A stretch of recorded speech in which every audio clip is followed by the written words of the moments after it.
दोपहर का समय था। 54 साल की शकुंतला घर में अकेली थी। तभी उसका दामाद पवन आया और चाकू की नोक पर उसके साथ 61-62 करके चला गया।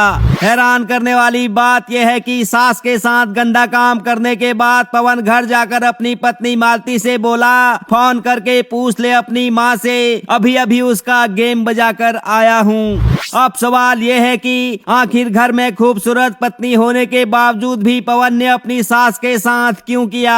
अगर कर भी दिया तो फिर अपनी पत्नी को क्यों बताया? ये पूरी कहानी आपको मोहब्बत से सुनाऊंगा। यकीनन इस वीडियो को देखने के बाद आप भी कंफ्यूज हो जाएंगे कि पवन ने सही किया या फिर गलत।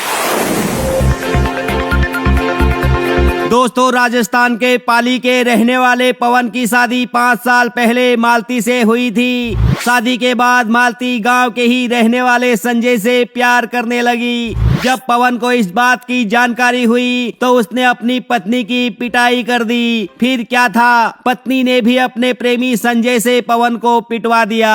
संजय गांव का बदमाश था। उसने पवन को धमकी देते हुए कहा कि अगर आज के बाद तूने मेरी मशीन मालती से कुछ कहा तो मैं तेरे पिछवाड़े में पीतल भर दूंगा। इस धमकी से पवन बेचारा डर गया, जिसके बाद उसकी पत्नी खुलेआम संजय के साथ जाती थी और अपना खेत खुदवाकर वापस आ जाती थी। कई महीनों तक ये सिलसिला चलता रहा। पवन डर के मारे कुछ कर नहीं पा रहा था, लेकिन अंदर ही अंदर प्रतिशोध की आग में जल रहा था। एक दिन उसने अपनी पत्नी से कहा, तुम मुझे सच सच बताओ, आखिर मेरे अंदर क्या कमी है जो तुम उस संजय के कमरे में जाकर घोड़ी बन जाती हो?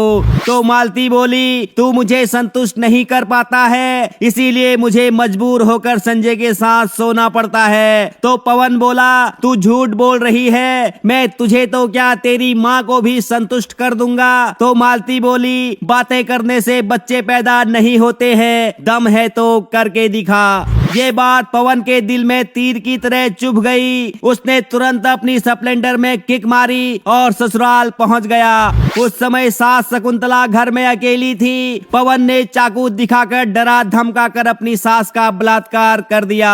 घर आकर पवन अपनी पत्नी से बोला, अपनी माँ से फोन करके पूछ ले मेरे अंदर कितना दम है। मालती ने तुरंत अपनी माँ को फोन लगाया तो उसकी माँ रोते हुए बोली, हाँ बेटी, तेरा पति बहुत गंदा है, बहुत जोर जोर से करता है, पता नहीं क्या खाकर आया था। जिसके बाद मालती ने तुरंत पुलिस को फोन किया और पवन को गिरफ्तार करवा दिया। अब पवन जेल की सलाखों के पीछे है, लेकिन सवाल यह है कि पवन ने जो अपराध किया उसे उसकी सजा तो मिल गई, लेकिन मालती ने पवन के साथ